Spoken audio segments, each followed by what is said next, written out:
ನಿನ್ನೆ ನಡೆತಕ್ಕಂಥ ಹನುಮ ಜಯಂತಿ ಸಂದರ್ಭದಲ್ಲಿ ಪೊಲೀಸರ ಎದುರೇ ಮುಸ್ಲಿಂ ಮನೆಗಳ ಮೇಲೆ ಹತ್ತಿ ಅವರ ಹಸಿರು ಧ್ವಜವನ್ನ ತೆಗೆದುಹಾಕಿ ಮಾಡಿರೋ ಅಂಥದ್ದು ಈ ರೀತಿ ಎಲ್ಲ ನಡೀತಕ್ಕಂಥದ್ದು ಪೊಲೀಸರ ಮೇಲೆ ಇದು ಪ್ರಜಾಪ್ರಭುತ್ವ ರಾಜ್ಯವೋ ಅಥವಾ ಗುಂಡಾ ರಾಜ್ಯವೋ ಅನ್ನೋದನ್ನ ಜನ ತೀರ್ಮಾನ ಮಾಡ್ತಾರೆ. ಇವ್ರಿಗೆ ಏನು ಅಂತಂತಂದ್ರೆ ಈಗ ಬಂದಿರತಕ್ಕಂಥದ್ದು ಹೇಗಾದ್ರೂ ಮಾಡಿ ಚುನಾವಣೆಯಲ್ಲಿ ನಾವು ಗೆಲ್ಲಬೇಕು, ರಾಜ್ಯವನ್ನ ಉಳಿಸ್ಕೊಳ್ಬೇಕು ಅನ್ನೋ ಒಂದು ಧೋರಣೆಯಲ್ಲಿದ್ದಾರೆ. ಆದರೆ ನಾವು ಇಲ್ಲಿ ಹಿಂದೂ ಮತ್ತು ಮುಸ್ಲಿಂ ಕೋಮು ಭಾವನೆಯನ್ನ ಬಿತ್ತಾ ಇದ್ದಾರೆ. ನಾವು ಭಾರತೀಯರು, ನಾವು ಹಿಂದೂಗಳು ಅವ್ರವ್ರ ಮನೆಯಲ್ಲಿ, ಮುಸ್ಲಿಮರು ಅವ್ರವ್ರ ಮನೆಯಲ್ಲಿ, ಒಟ್ಟಾರೆ ನಾವೆಲ್ಲರೂ ಕೂಡ ಭಾರತೀಯರು. ಈ ರಾಷ್ಟ್ರ ಅನೇಕ ಹುತಾತ್ಮರು, ಪುಣ್ಯಾತ್ಮರು, ಮಹಾತ್ಮರು ತ್ಯಾಗ ಬಲಿದಾನಗಳಿಂದ ಈ ರಾಷ್ಟ್ರ ಉಳಿದಿದೆ. ಯಾರೋ 1% ಇರೋ ಅಂತವ್ರು ಬಂದು ರೈಫಲ್ ಕೊಟ್ಟು, ತ್ರಿಶೂಲ ಕೊಟ್ಟು ಅವ್ರಿಗೆ ಬುದ್ಧ, ಬಸವಣ್ಣ, ಅಂಬೇಡ್ಕರ್, ಸಾಹು ಮಹಾರಾಜ್, ಪೆರಿಯಾರ್, ಟಿಪ್ಪು ಇವರ ಸಂದೇಶಗಳನ್ನು ತಿಳಿಸ್ಕೊಡದೆ ಈ ರೀತಿ ಅರಾಜಕತೆಗೆ ತಗೊಂಡು ಹೋಗ್ತಾ ಇದ್ದಾರೆ. ಈ ರಾಷ್ಟ್ರ ನಮ್ದು, ನಾವೆಲ್ಲರೂ ಭಾರತೀಯರು. ಯಾರಿಗೆ ತೊಂದರೆ ಆದ್ರೂ ನಾವು ಭಾರತೀಯರು ಅನ್ಬೇಕು. ಹಿಂದೂ ಮುಸ್ಲಿಂ ಅಂತ ವಿಭಜಿಸ್ತಾನಲ್ಲ, ಅವನೇ ಈ ರಾಷ್ಟ್ರದ ಭಯೋತ್ಪಾದಕ ಮತ್ತು ಪ್ರಪಂಚದ ಭಯೋತ್ಪಾದಕ. ಅವನು ಯಾವುದೇ ಜಾತಿಯವನಾಗಿರ್ಲಿ, ಧರ್ಮದವನಾಗಿರ್ಲಿ, ನಾವೆಲ್ಲರೂ ಕೂಡ ಭಾರತೀಯರು. नहीं मैं बोलता हूँ.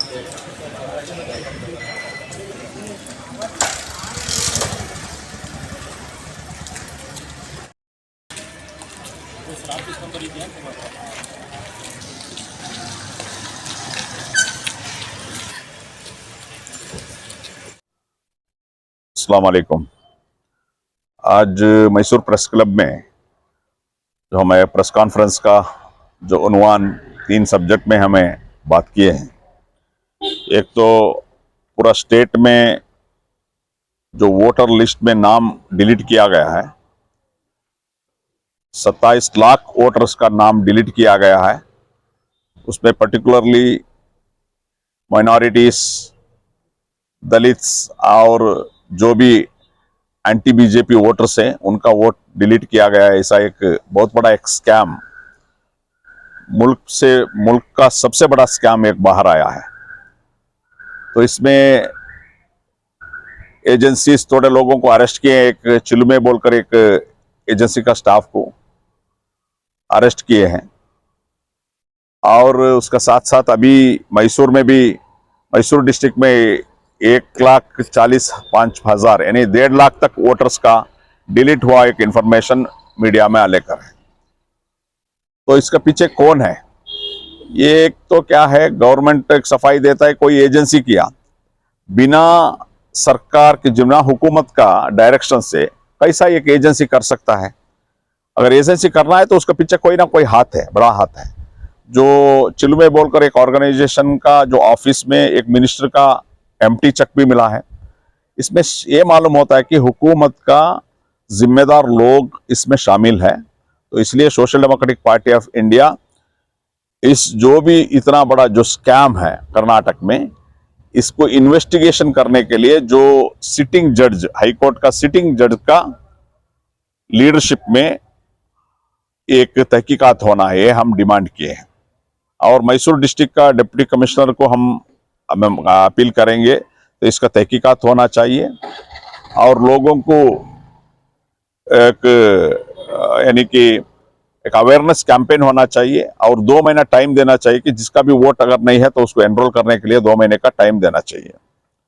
दूसरी, कल जो श्रीरंगपट्टन में जामिया मस्जिद में जो कुछ ये लोग हनुम जयंती का नाम पे उधर मस्जिद को घुसने का एक मौका किया और एक मुस्लिम का घर का सामने, घर का जो ऊपर चढ़ के जो उधर का जो झंडा निकाल के और जो भगवा झंडा लहराए, ये पुलिस का सामने हुआ है। हम अपील किए हैं, पूछताछ किए हैं पुलिस ऑफिसर्स को, आपका सामने ये जो हुआ है इनका ऊपर कार्रवाई होना चाहिए।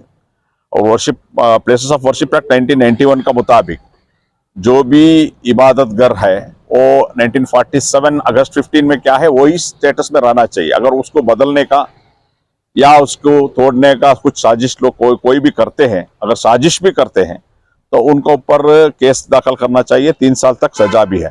तो ये एक्ट आप हाथ में रखते हुए ये डिपार्टमेंट क्या कर ले करे है, हम क्वेश्चन करना चाहते हैं।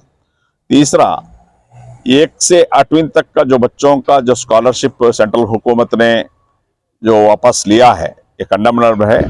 जो एजुकेशन को प्रायोरिटी देना चाहिए था, बजट ज्यादा देना चाहिए था। हालांकि नेशनल एजुकेशन पॉलिसी इन्होंने बनाया, उसका मुताबिक जीडीपी का 6% एजुकेशन में रखना चाहिए था। ये लोग रखकर नहीं है।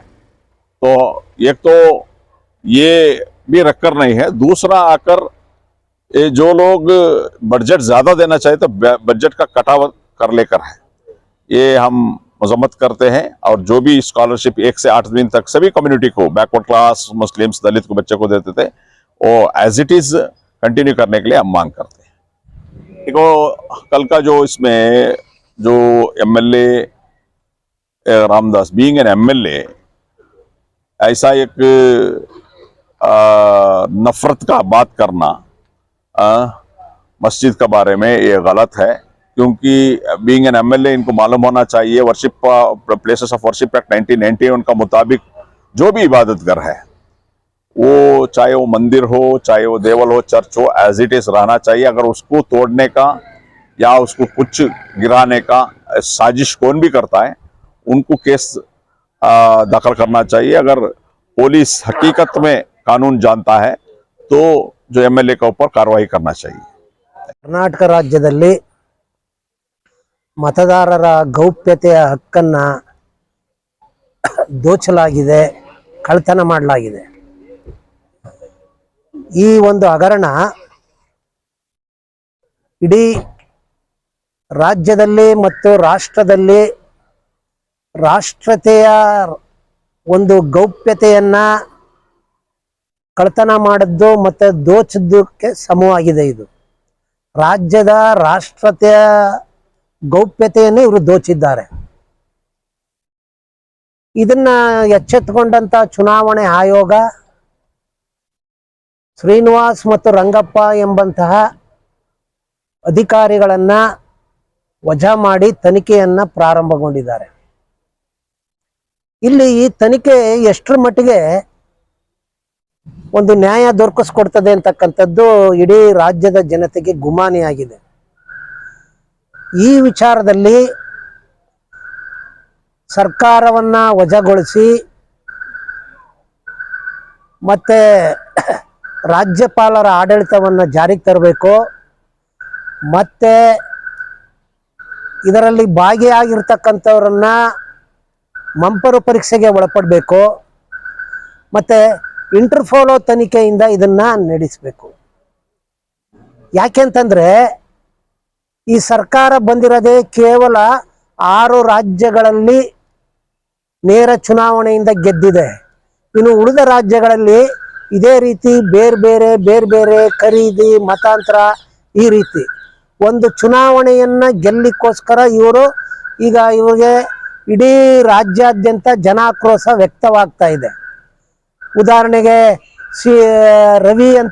ರವಿಕುಮಾರ್ ಅಂತಕ್ಕಂಥವನು ಒಬ್ಬ MLC ಒಂದು ಆಕ್ಸಿಡೆಂಟ್ ಮಾಡಿ ತಪ್ಪಿಸ್ಕೊಂಡು ಹೋಗ್ಲಿಕ್ಕೆ ಪ್ರಯತ್ನ ಪಟ್ಟಾಗ ಜನರು ಹಿಡಿದು ಎಳ್ಕೊಂಬಂದು ಅವ್ರನ್ನ ಹಾಸ್ಪಿಟ್ಲಿಗೆ ಕರ್ಕೊಂಡೋಗಿ ಬಿಡೋವರೆಗೂ ಬಿಡಲಿಲ್ಲ.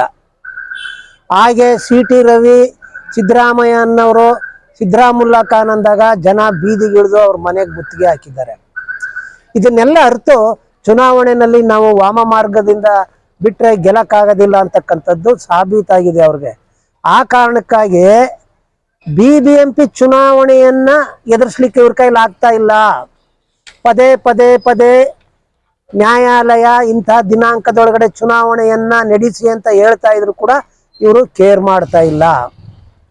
ಇಂಥ ಸಂದರ್ಭದಲ್ಲಿ ಇವರು ಸಮಾಜಘಾತಕ ಶಕ್ತಿಗಳನ್ನ, ಕೋಮುವಾದ ಶಕ್ತಿಗಳನ್ನ ತಮ್ಮ ಪಕ್ಷಕ್ಕೆ ಸೇರ್ಪಡೆ ಮಾಡಿಕೊಂಡು ಇವರು ನಮ್ಮ ದೇಶ ಸೇವಕರು, ಇವರು ನಮ್ಮ ರಾಷ್ಟ್ರಭಕ್ತರು, ರಾಷ್ಟ್ರೀಯ ರಕ್ಷಣೆ ಮಾಡ್ತಕ್ಕಂಥವ್ರು ಅನ್ನೋಂಥ ಮಟ್ಟಕ್ಕೆ ಬಹಿರಂಗವಾಗಿ ಬಂದು ನಿಂತಿದ್ದಾರೆ. ಇನ್ನು ಶಿಕ್ಷಣಕ್ಕೆ ಬರೋದಾದ್ರೆ ಶಿಕ್ಷಣ ಮೂಲಭೂತ ಹಕ್ಕು ಸಂವಿಧಾನದ ಪ್ರಕಾರ.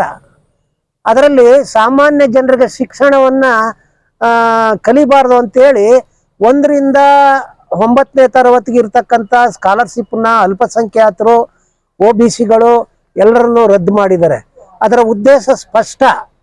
ಇಲ್ಲಿ ಶಿಕ್ಷಣವನ್ನು ಕಲಿಬಾರ್ದು. ಇವರು ಶಿಕ್ಷಣವನ್ನು ಕಲಿತ್ರೆ ಸಂವಿಧಾನವನ್ನು ತಿಳ್ಕೊಳ್ತಾರೆ. ಸಂವಿಧಾನವನ್ನು ತಿಳ್ಕೊಂಡ್ರೆ ಸಂವಿಧಾನ ಕೊಟೇಶನ್ನ ಅಪ್ಲೈ ಮಾಡಿ ಕಾನೂನಿನ ರೀತಿ ಪ್ರಶ್ನೆಗಳನ್ನು ಕೇಳ್ತಾರೆ. ಹಾಗಾಗಿ ಇವರು ಶಿಕ್ಷಣ ಕಲಿಬಾರ್ದು. ಇವರು ಮೌಢ್ಯ, ಕಂದಾಚಾರ, ಹೋಮ ಹವನ ಈ ರೀತಿ ಮೌಢ್ಯತೆಯಲ್ಲಿಟ್ಟರೆ ನಾವು ಇವ್ರನ್ನ ಖರೀದಿ ಮಾಡ್ಕೊಳ್ಬಹುದು ಅನ್ನೋ ಕಾರಣಕ್ಕಾಗಿ ಶಿಕ್ಷಣಕ್ಕೆ ಕೊಡ್ತಕ್ಕಂಥ ಆದ್ಯತೆಯನ್ನು ನಿಲ್ಲಿಸಿದ್ದಾರೆ.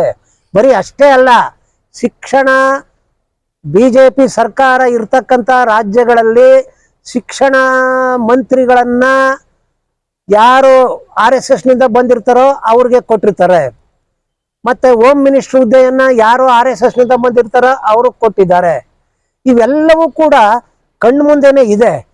ಇದು ಮತ್ತೆ ಇನ್ನು ಕೋಮುವಾದದ ಬಗ್ಗೆ ನಿನ್ನೆ ನಡೆತಕ್ಕಂಥ ಹನುಮ ಜಯಂತಿ ಸಂದರ್ಭದಲ್ಲಿ ಪೊಲೀಸರ ಎದುರೇ ಮುಸ್ಲಿಂ ಮನೆಗಳ ಮೇಲೆ ಹತ್ತಿ ಅವರ ಹಸಿರು ಧ್ವಜವನ್ನು ತೆಗೆದುಹಾಕಿ ಮಾಡಿರೋ ಅಂಥದ್ದು, ಈ ರೀತಿ ಎಲ್ಲ ನಡೀರ್ತಕ್ಕಂಥದ್ದು ಪೊಲೀಸರ ಮೇಲೆ. ಇದು ಪ್ರಜಾಪ್ರಭುತ್ವ ರಾಜ್ಯವೋ ಅಥವಾ ಗುಂಡಾ ರಾಜ್ಯವೋ ಅನ್ನೋದನ್ನ ಜನ ತೀರ್ಮಾನ ಮಾಡ್ತಾರೆ. ಇವ್ರಿಗೆ ಏನು ಅಂತಂತಂದ್ರೆ ಈಗ ಬಂದಿರತಕ್ಕಂಥದ್ದು ಹೇಗಾದರೂ ಮಾಡಿ ಚುನಾವಣೆಯಲ್ಲಿ ನಾವು ಗೆಲ್ಲಬೇಕು, ರಾಜ್ಯವನ್ನು ಉಳಿಸ್ಕೊಳ್ಬೇಕು ಅನ್ನೋ ಒಂದು ಧೋರಣೆಯಲ್ಲಿದ್ದಾರೆ. ಆದರೆ ನಾವು ಇಲ್ಲಿ ಹಿಂದೂ ಮತ್ತು ಮುಸ್ಲಿಂ ಕೋಮು ಭಾವನೆಯನ್ನು ಬಿತ್ತಾ ಇದ್ದಾರೆ. ನಾವು ಭಾರತೀಯರು, ನಾವು ಹಿಂದೂಗಳು ಅವ್ರವ್ರ ಮನೆಯಲ್ಲಿ, ಮುಸ್ಲಿಮರು ಅವ್ರವ್ರ ಮನೆಯಲ್ಲಿ, ಒಟ್ಟಾರೆ ನಾವೆಲ್ಲರೂ ಕೂಡ ಭಾರತೀಯರು. ಭಾರತದ ಒಂದು ಕುಟುಂಬದ ಒಬ್ಬ ವ್ಯಕ್ತಿಗೆ ಅನ್ಯಾಯ ಆದರೆ ಅದು ಭಾರತದ ನನ್ನ ಕುಟುಂಬ, ನನ್ನ ಸಹೋದರ, ಅವನಿಗೆ ಅನ್ಯಾಯ ಆಗಿದೆ ಅಂತೇಳಿ ನಾವು ಭಾರತೀಯರೆಲ್ಲರೂ ಒಟ್ಟುಗೂಡಿ ಅವನ್ನ ಬದುಕನ್ನು ಸರಿಪಡಿಸ್ಬೇಕು, ಸ್ವಾವಲಂಬನೆ ತುಂಬಬೇಕು. ಆಗ ಈ ರಾಷ್ಟ್ರ ಉಳಿತದೆ. ಈ ರಾಷ್ಟ್ರ ಅನೇಕ ಹುತಾತ್ಮರು, ಪುಣ್ಯಾತ್ಮರು, ಮಹಾತ್ಮರು ತ್ಯಾಗ ಬಲಿದಾನಗಳಿಂದ ಈ ರಾಷ್ಟ್ರ ಉಳಿದಿದೆ. ಯಾರೋ 1% ಇರೋ ಅಂಥವ್ರು ಬಂದು ರೈಫಲ್ ಕೊಟ್ಟು, ತ್ರಿಶೂಲ ಕೊಟ್ಟು ಅವ್ರಿಗೆ ಬುದ್ಧ, ಬಸವಣ್ಣ, ಅಂಬೇಡ್ಕರ್, ಸಾಹು ಮಹಾರಾಜ್, ಪೆರಿಯಾರ್, ಟಿಪ್ಪು ಇವರ ಸಂದೇಶಗಳನ್ನು ತಿಳಿಸ್ಕೊಡದೆ ಈ ರೀತಿ ಅರಾಜಕತೆಗೆ ತಗೊಂಡು ಹೋಗ್ತಾ ಇದ್ದಾರೆ. ಇದು ಹೆಚ್ಚು ದಿನ ನಡೆಯೋದಿಲ್ಲ. ನಾಳೆ ಇದಕ್ಕೆ ಸಂಘಟಿತ ಐಕ್ಯರಾಗಿ ಅನೇಕ ದಲಿತ ಸಂಘಟನೆಗಳು ಐಕ್ಯತೆಯಿಂದ ಇದಕ್ಕೆ ಸವಾಲನ್ನ ಒಡ್ತಾ ಇದ್ದಾರೆ. ಕೋಮುವಾದಕ್ಕೆ ಅವ್ರು ಬುದ್ಧಿ ಕಲಿಸ್ತಾರೆ ಮತ್ತು ಅವ್ರನ್ನ ಪರಿವರ್ತನೆ ಮಾಡ್ತಾರೆ.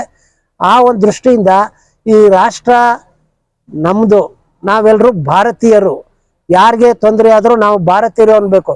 ಹಿಂದೂ ಮುಸ್ಲಿಂ ಅಂತ ವಿಭಜಿಸ್ತಾನಲ್ಲ, ಅವನೇ ಈ ರಾಷ್ಟ್ರದ ಭಯೋತ್ಪಾದಕ ಮತ್ತು ಪ್ರಪಂಚದ ಭಯೋತ್ಪಾದಕ. ಅವನು ಯಾವುದೇ ಜಾತಿಯವನಾಗಿರಲಿ, ಧರ್ಮದವನಾಗಿರಲಿ, ನಾವೆಲ್ಲರೂ ಕೂಡ ಭಾರತೀಯರು.